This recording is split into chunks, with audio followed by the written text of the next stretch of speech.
So, as some of you know, we've been researching Myers Dagger. Now, it's about since January, so it's not a long time, but we have researched it to within that time frame to the best of to what I think is a pretty good degree. Now, when we ventured into sparring, we came across a problem, or actually kind of a mistake that we did. And then I started watching into other people sparring with rondel daggers in HEMA, and I realized that this isn't just a problem we had. It's basically as far as I can remember, every video I saw about people sparring with rondel daggers had exactly the same problem. And that means that there is a lack of awareness surrounding this specific topic, because that was what it kind of turned out to be for us. So I'm assuming that it's the same thing. The thing is, the rondel dagger, the problem I'll take that first. The problem is that I see a lot of these small, fast attacks like this with a rondel dagger. And there's really no evidence for this. At least I have read everything in or the whole dagger section in Meyer, and I have surface read the other manuals that I have found translated that deal in rondel dagger. Now, there might be some sources that I have come across. I'm not the greatest scholar of HEMA in any way, shape or form. However, I haven't found any evidence to support these small pop-up attacks. And I'm of course only talking about the ice pick grip, right? And there are good reasons for there not being any evidence for this, and it's because the rondel dagger is a weapon specialized for dealing with armored opponents. Now, when I say specialized, it doesn't mean it's magical. It's very easy to fool yourself. Yeah, but it's a rondel dagger, so it will penetrate armor. No, that means it can penetrate armor if given enough force. And this will not give enough force. Now, the same goes with the ice pick grip. People say, "Oh yeah, the ice pick grip is because you can you gain more power this way."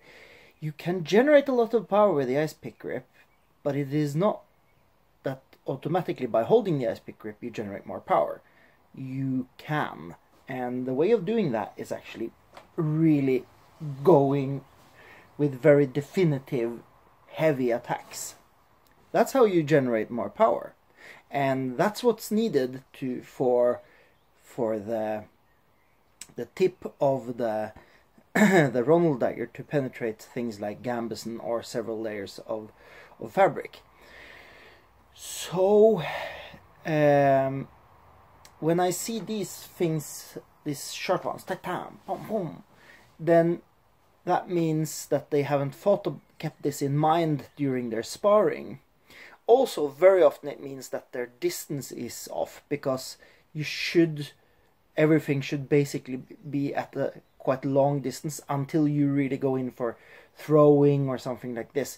But as long as possible, you should, even when you are engaging, you should be at a relatively large distance, larger than this would be useful in.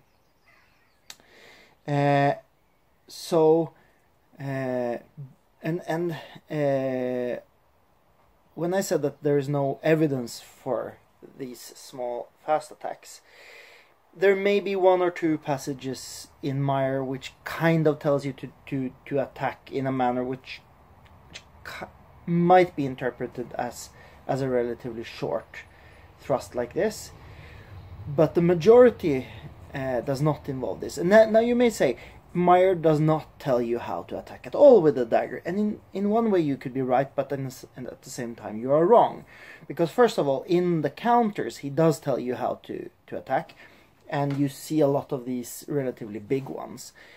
But even more importantly, by looking at the defenses.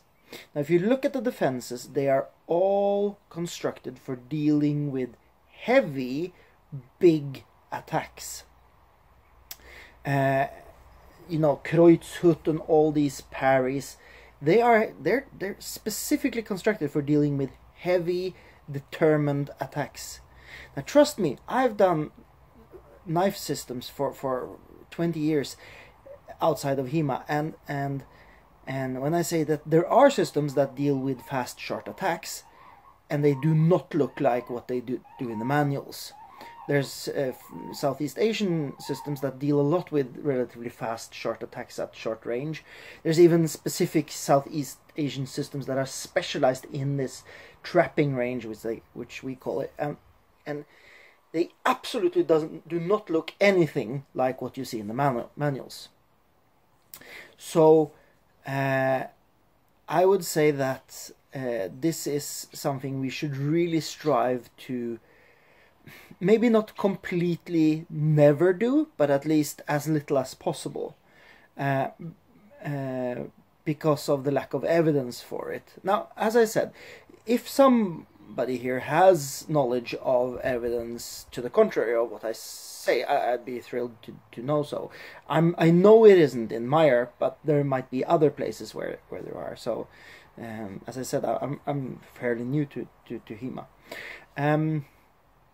But this is really, if we are at any point in time, which I hope we will, have the opportunity to have daggers in a realistic way done in tournaments, for example, we have to rid ourselves of these things, because the idea of tournaments and the idea of HEMA as such is to reconstruct based on the manuals the system as it looked, not to reconstruct what we personally think works best in sparring, because that's a completely different story. You have to keep in mind the context of the weapon and what it was constructed to handle and all these things.